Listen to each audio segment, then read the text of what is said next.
ఇక రేవంత్ రెడ్డి గారిది ఇంకోటి కూడా, క్రిమినల్ కేసెస్ లో రేవంత్ రెడ్డి నంబర్ 1. ఇది పేపర్లలో హెడ్లైన్స్ చూడండి మీరు. మరి ఇవాళ ఈ పీడీ యాక్ట్ తర్వాత ఈ ప్రోటోకాల్ వర్తించవు అంటే ఇది రేవంత్ రెడ్డి గారికే కదా ఫస్ట్ వర్తించకపోయేది. ఇది ప్రజలందరూ కూడా ఆలోచన చెయ్యాలని నేను విజ్ఞప్తి చేస్తా ఉన్నాను. ఇక దీంతో పాటు ఇంకొక లాస్ట్ వీడియో మీకు చూపిస్తా. రేవంత్ రెడ్డి గారు అసలు నువ్వు ముఖ్యమంత్రి కాకపోతే నువ్వు ఏమయ్యేది అని ఏదో టీవీ ఛానల్లో ఎవరో ప్రెస్ వాళ్ళు అడిగితే, నేను రౌడీ షీటర్ని రౌడీ అయ్యేటోని అని చెప్తుండే. ఒక్కసారి ఆ చూడు, ఒక్కసారి అలా అది ఒక్కసారి ఆ వీడియో ప్లే చేయాలి. 6th video. అన్ని కొంచెం అంటే పొలిటీషియన్ కాకపోతే ఏమన్నా మామూలుగా సినిమాల ప్రభావం ఎక్కువ ఉండి రౌడీ వాళ్ళు అవుతుంటుంది. అట్లాంటి ఆలోచనలు ఉండేది. అంటే చూస్తానే భయపడతారు కదా రౌడీ అని అవుదాం కనీసం అని. అది కాలేదు కానీ ఇట్లాంటి మన ముఖ్యమంత్రి. ఇప్పుడు మీరు ఇట్లాంటి మన ముఖ్యమంత్రి. ఈయనకి అసలు ఏమైనా బ్రెయిన్ ఉందా? అసలు ఏమైనా మనిషి? ఆయన అసలు ఒక మనిషేనా? ఆయనకు అసలు మానవత్వం అనేది ఉందా? అసలు ఏం మనిషినా? రేవంత్ రెడ్డి గారు, నువ్వు చీఫ్ మినిస్టర్ కాదు, నువ్వు చుమ్మా మినిస్టర్వి. చుమ్మా. అసలు నీకేమైనా ధమాకు ఉందా? మమ్మల్ని అరెస్ట్ చేస్తేవి, ఆడికి పోయి తీసుకపోగానే జడ్జి గారు అరే ఈ కేసుకి ఎందుకు తీసుకొచ్చిరా, చల్ పోరు బయటికి, అంత బేకార్ కేసులు అన్ని పెట్టి తీసుకుపోతున్నాడు. ఆడికి పోయినాక ఎన్ని అబద్ధాలంటే, నన్ను కలెక్టర్ గారు పిలిచి ఇన్విటేషన్తో నేను పోయిన తర్వాత నా మీద కంప్లైంట్ ఎవరితో ఇప్పిస్తారు? ఆర్డీఓతోని, కరీంనగర్ ఆర్డీఓతోని నా మీద పిటిషన్ ఇప్పిస్తారు. నేను ఛాలెంజ్ కడుతున్నా. అసలు కరీంనగర్ ఆర్డీఓ గారు ఎట్లుంటారో కూడా నాకు తెలియదు. నా జీవితంలో నేను ఆర్డీఓ గారితో నేను మాట్లాడలే. ఆ ఆర్డీఓ గారు అంట నేను వాళ్ళను ఆయన డ్యూటీస్ని అబ్స్ట్రక్ట్ చేసిన అని చెప్పి నా మీద కంప్లైంట్ ఇచ్చాను. నేను ఛాలెంజ్ కడతా ఉన్నా. అదే ఆర్డీఓ గారిని ఒక్క వీడియో మొత్తం లైవ్ క్లిప్పింగ్ అయింది కదా, ఆ ఆర్డీఓ గారిని నేను డిస్టర్బ్ చేయించినట్టు ఒక్క వీడియో, ఆయనని అడ్డుకున్నట్టు ఒక్క వీడియో క్లిప్ నాకు చూపిస్తే, మొత్తం లైవ్ స్క్రీనింగ్ అయింది. ఆర్డీఓ ఒక దిక్కుంటాడు, మేము ఒక దిక్కుంటాం. అసలు ఒక్క వీడియో క్లిప్ చూపించినా నేను నా ఎమ్మెల్యే పదవికి రాజీనామా చేస్తా. తర్వాత నేను ఏ ఒక్క తప్పు చేసినా నన్ను ఉరిదీయండి, చావడానికైనా రెడీగా ఉన్నా మా తెలంగాణ ప్రజల కోసం, తెలంగాణ రైతుల కోసం. కానీ అన్యాయంగా కేసులు పెట్టి ఉట్టిగా లోపల నూకి ఇబ్బంది పెడదామని అనుకుంటే, కౌశిక్ రెడ్డి మాట్లాడాడు భయపడి అని నువ్వు అనుకుంటే, మిస్టర్ రేవంత్ రెడ్డి గుర్తుపెట్టుకో, దిస్ ఇస్ కౌశిక్ రెడ్డి. అందరికంటే మంచిగా నీకు తెలుసు నా సంగతి. నువ్వు ఎంత ఎక్కువ చేస్తే ఇంకా అంత ఎక్కువ నేను చేస్తా తప్పితే నీకు భయపడే ప్రసక్తే ఉండదు. ఇది కేసీఆర్ గారు ట్రైనింగ్ ఇచ్చిన బిడ్డరా కౌశిక్ రెడ్డి అంటే రేవంత్ రెడ్డి, గుర్తుపెట్టుకో. భయపడే రక్తం కాదు మాది, ప్రశ్నిస్తాం. నువ్వు ఇచ్చే 6 గ్యారెంటీలు ఇచ్చే వరకు నిన్ను అడుగుతూనే ఉంటాం, నిన్ను కడుగుతూనే ఉంటాం. నీవు ఏం చేసినా, నువ్వు ఎన్ని చేసినా నిన్ను ఇష్టపెట్టాం.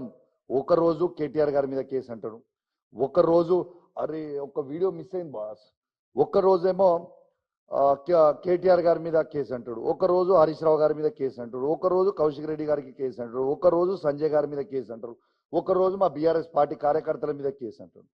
రెండోది వీళ్ళు పదే పదే అంటున్నారు భయ్ దాడి చేసిండు కౌశిక్ రెడ్డి. అసలు దాడి చేస్తుంది మేమా, దాడి చేస్తుంది కాంగ్రెస్ వాళ్ళ? ఫస్ట్ గాంధీతోని నువ్వు ఎందుకు టీఆర్ఎస్ పార్టీ నుంచి చేరినావు అంటే నా ఇంటిపై దాడి చేయించారు. తర్వాత వరద బాధితులకి హరీష్ రావు గారు నాయకత్వంలో, హరీష్ రావు గారు, జగదీష్ రెడ్డి గారు, సబితా ఇంద్రారెడ్డి గారు, నేను, మళ్ళా తర్వాత మాజీ మంత్రి పువ్వాడ అజయ్ గారు, శాసనసభ్యులు సంజయ్ గారు అందరం కలిసి ఖమ్మంకి పోయినాం. ఖమ్మం పోతే వరద బాధితులకి సాయం చేయకపోతే హరీష్ రావు గారితో పాటు మా అందరినీ రేవంత్ రెడ్డి గారు అక్కడ మర్డర్ చేయించేందుకే ప్రయత్నం చేసిండు. ఇంతింత గన్నెట్ రాళ్లతో ఎత్తేయించిండు. దాడి చేసింది వాళ్ళ మేమా?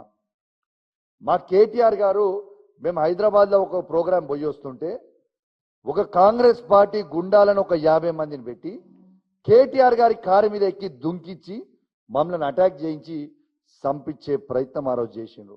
ఆ కారులో ఎవరున్నారు? నేనున్నా, కేటీఆర్ గారు ఉన్నారు, గోపీనాథ్ గారు ఉన్నారు, మాజీ మంత్రులు శ్రీనివాస్ యాదవ్ గారు ఉన్నారు, ఇలా ముఠ గోపాల్ గారు ఉన్నారు. వీళ్ళందరి మీద దాడి చేయించి హత్య చేయించే ప్రయత్నం చేసింది ఇదే రేవంత్ రెడ్డి గారు కాదా? అన్నిటికంటే ముఖ్యం మొన్న మా పార్టీ ఆఫీస్ మీద పోయి దాడి చేస్తారా? ఎన్ని గుండెలరా మీకు? మా కేసీఆర్ గారి ఫోటో తీసుకొని నీళ్ళకేసి కొడతారా? ఎన్ని గుండెలరా మీకు? రేవంత్ కొడతారా అట్లా? తెలంగాణ తెచ్చిన కేసీఆర్ గారిని ఫోటో తీసి నేలకేసి ఎట్లా కొట్టబుద్దయిందయ్యా అని నేను అడుగుతా ఉన్నా. నిజంగా మీకు సిగ్గనిపించలేదా అని నేను అడుగుతా ఉన్నా. ఇలా కేసీఆర్ అనే వ్యక్తి లేకపోతే మన తెలంగాణ వచ్చేదా? మనకు ఒక్కసారి ఆలోచన చేయండి తెలంగాణ ప్రజల్లారా. ఇలా వాస్తవంగా అదే కేసీఆర్ గారు చేయబట్టే కదా ఈ ప్రత్యేకంగా తెలంగాణ అయింది. కాబట్టే ఈ రేవంత్ రెడ్డి గారు కూడా ముఖ్యమంత్రి అయినరు. లేకుంటే చంద్రబాబు నాయుడు బూట్లు నాకుంటా కూర్చునేటోడే కదా. మీరు ఎట్లా చేయబుద్దయిందయ్యా? దేవుడు లాంటి కేసీఆర్ గారిని పట్టుకొని ఆ ఫోటో తీసి కిందేసి మీకు ఎట్లా కొట్టబుద్దయిందయ్యా అని నేను అడుగుతాను. ఇది కరెక్టా? తెలంగాణ ప్రజల్లారా ఒక్కసారి మీరు గుండె మీద చెయ్యేసుకొని ఆలోచన చేయండి. దేవుడు లాంటి కేసీఆర్ గారి చిత్రపటం తీసుకొని నేలకేసి కొట్టొచ్చా? ఇది కరెక్టేనా?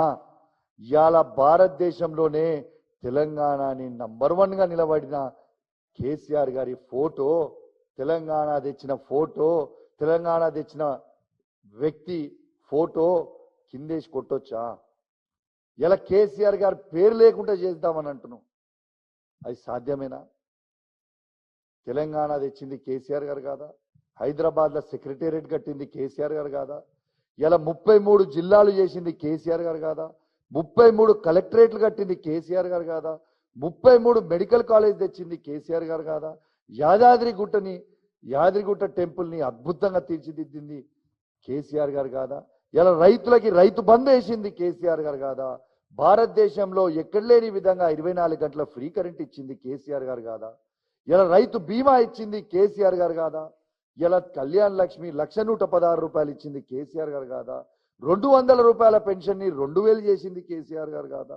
500 రూపాయల వికలాంగుల పెన్షన్ ని 4,000 రూపాయలు చేసింది కేసీఆర్ గారు కాదా? ఇలా యాదాద్రి పవర్ ప్లాంట్ కట్టింది కేసీఆర్ గారు కాదా? ఇట్లా చెప్పుకుంటా పోతుంటే ఈ రోజంతా కూడా సరిపోదు. అట్లాంటి కేసీఆర్ గారి చిత్రపటం కిందేసి కొడుతుంటే గుండెల్లో బుల్లెట్ గుచ్చుకున్నట్టు గుచ్చుకుందండి. దాడులు చేస్తుంది మేమా? దాడులు చేస్తుంది వాళ్ళ? తెలంగాణ ప్రజల్లారా, తెలంగాణ సమాజం ఒక్కసారి నా చేతులు జోడించి మరి కోరుతా ఉన్నా, ఒక్కసారి మీరు గమనించండి. మీకు దండం పెడుతున్నా. మీరు ఒక్కసారి ఎవరు దాడులు చేస్తున్నారు, ఎవరు రౌడీజం చేస్తున్నారు, మన తెలంగాణ రాష్ట్రంని ఎవరు నాశనం చేస్తుండ్రు అనేది ఒక్కసారి మీ అందరు కూడా ఆలోచించాలి అని నా చేతులు జోడించి మరీ మీ అందరికి కూడా కోరుతా ఉన్నాను.